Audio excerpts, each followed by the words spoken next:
Now we're going to review some skills for responding to emotional message. So the first thing we want to do is look at nonverbal cues, and that means long pauses, hesitations, avoiding eye contact. Those are things that are signs of discomfort, and you may need to process those and figure out, okay, maybe they don't want to talk right now, or maybe they're just really struggling, and interpret those nonverbal cues as a sign that this is very difficult for this person. And be sensitive to that. Understand how difficult it is to communicate difficult emotions and how vulnerable we are when we do, and how much we just want somebody to make us feel better. Even when somebody can't make us feel better, we still truly want that. So that's what I want you to do when you look at those nonverbal cues.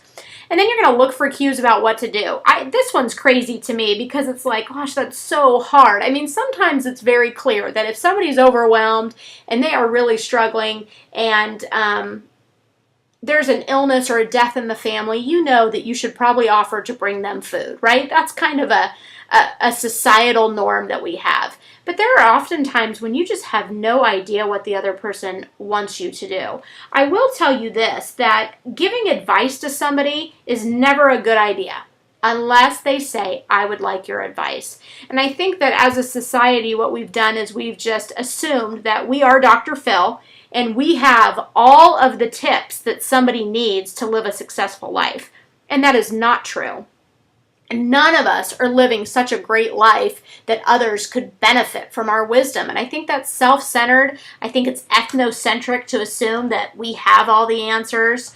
And I really just dislike hearing people offering advice all the time. I remember once being in a group setting, and a woman was saying how much she was struggling because her husband was traveling so much, and people just started yelling out things for her to do, and she just felt so bad. In fact, after she shared what she was struggling with, she felt worse than before she shared it. And I just thought, that's exactly why you should never offer advice, because that doesn't make people feel better. What it makes them feel is, see, I'm so incompetent, I can't even figure out these simple things.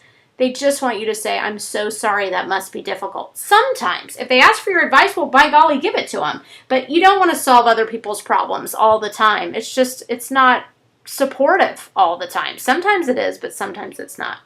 Next, going back to chapter 4, active listening techniques. I don't know of something that gets brought up more than active listening, because it's so helpful. And what do we want to do there? We want to paraphrase the speaker, express understanding of their feelings, and ask questions as appropriate. So do those 3 things. Asking questions is the best thing you can do, because you will not fully understand where they're coming from without asking questions.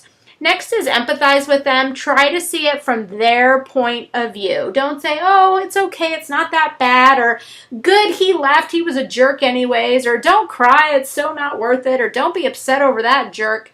That doesn't empathize with them. So be very careful that you are empathizing and that you're not saying your feelings are wrong. You shouldn't be feeling that way, because that's sometimes what people hear if we don't empathize and we instead say, well, don't feel that way, that's silly. Next is focus on the other person. You don't need to tell stories about your similar situation. What you need to do is focus on them, ask questions, make sure that you stick the whole point of the conversation around them, and that you don't try to put it back on you, because truly it's about them. Simple encouragers. I see, I understand. Asking questions is going to help you keep the focus on that other person, but resist with all of your power and might to tell your own little anecdotal stories, or say, oh, I remember one time when this happened to me, because then it's not their turn anymore and they can't process information, and you don't allow them to think through their emotions while they're talking to you if you're talking about yourself. Last but not least, remember, communication is irreversible. What does that mean? That once you say it, you can't take it back. It doesn't matter how badly you want to take it back. You can say, I'm sorry 100 times, but it doesn't undo the words, and they will remember those words. So keep that in mind. 2 things that your textbook focuses on that I think are important. The first is the SCREAM acronym for how to handle anger. You have a journal entry about this, so I'm not going to spend too much time on it, but walk through the self, the context, the receiver, the effect, aftermath, and messages.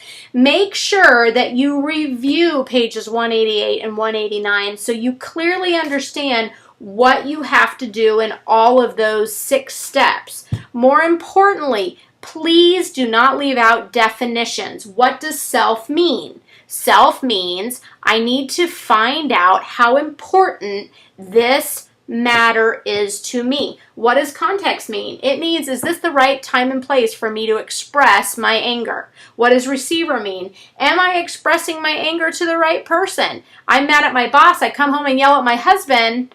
I'm not expressing my anger to the right person. So do the same thing for effect, aftermath, and messages. On the messages, you need to construct a 4-part assertive message. Please don't miss that. You do need to tell me what would be the best way to express your anger, but for the most part, assertive messages work. So please give me an assertive message. All 4 parts need to be present for you to get credit there.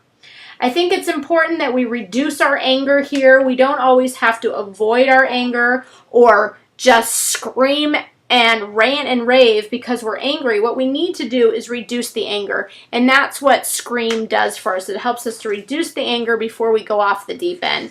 And then I don't have a slide for this, but please review pages 192 and 193. There is so much grief in our world. There are so many opportunities for you to talk with and listen to people that are filled with grief that I want you to know what the solutions are for dealing with somebody who is going through a difficult time, especially when there's deep grief involved. So there are 6 tips there. You'll want to read those, especially before you take your quiz. So I hope you have a great week, and I hope, again, this information proves helpful for you.